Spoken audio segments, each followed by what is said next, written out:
Rosie, I'm wanting some advice regarding a special guardianship order. I've been caring for my niece since 2021. I was approved at fostering panel and the local authority are wanting me to go for a special guardianship order. I'm just really wanting some advice in relation to that. Right, okay. Well, you're totally right to get legal advice. It's really important that you seek independent legal advice about a special guardianship order, even if you agree with the local authority that it's the right type of order for you, because there are a lot of implications moving from a foster care arrangement to a special guardianship order. So I am happy to go through some of these with you now if you like. Yeah, I think my main concern is that I'm currently getting a fostering allowance and a wage element, and I'm just concerned, will I get that under a special guardianship order? Right, okay, so all support under a special guardianship order is discretionary, which means that the local authority are not technically under a legal duty to provide you with a certain level of support. So one of the downsides to a special guardianship order is that most local authorities will not agree to paying you the same allowance that you currently get as a foster carer. So under a special guardianship order, most local authorities will means test the financial support, which means that your income will be taken into account. Whereas with your foster care arrangement, that's paid to you regardless of your income or your capital. So another thing to note really is that the allowances are annually reviewed. So as your income changes, so too will your allowance. And you also need to be aware that your allowance could cease because some local authorities will only agree to pay a financial allowance for a time-limited period of time.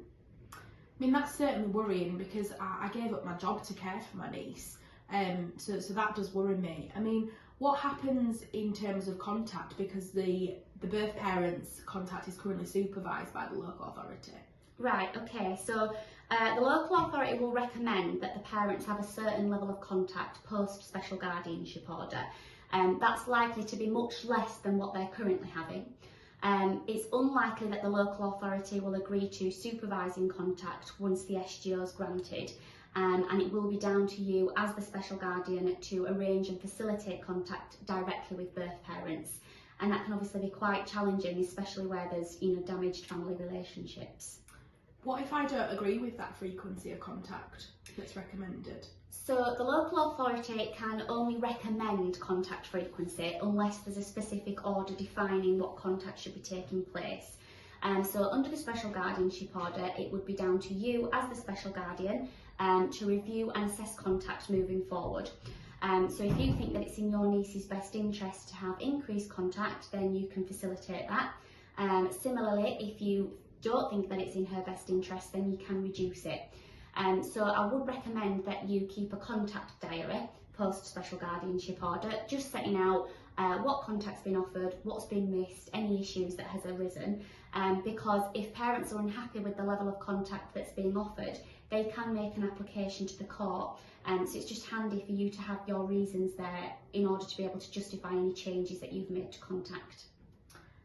And under a special guardianship order then, what support would be available for my niece in terms of her mental health and behavioural issues? Okay, so at the moment you're caring for your niece as a foster carer, and that means that she has looked after child status and therefore she's classed as a priority for support services.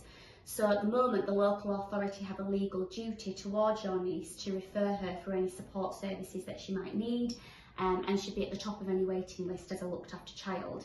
However, once the special guardianship order goes through, she'll no longer be considered a looked after child, and the local authority will therefore no longer have that legal duty towards her. So it's unlikely that they will assist in terms of referrals and funding for any support, and it would be a case of you going through your GP for those referrals. So it's just making sure that you're happy to do it that way before you commit to a special guardianship order. Yes, and is there any additional funding that I should be aware of that I could get? So given that your niece has previously looked after child status, that does open some doors in terms of support, such as entitlement to the Adoption Support Fund and Pupil Premium Plus. So the Adoption Support Fund is funding that's provided to local authorities for essential therapeutic services for eligible adoptive and SGO families. So what will happen is the local authority will assess your family. They will consider whether therapeutic support is needed.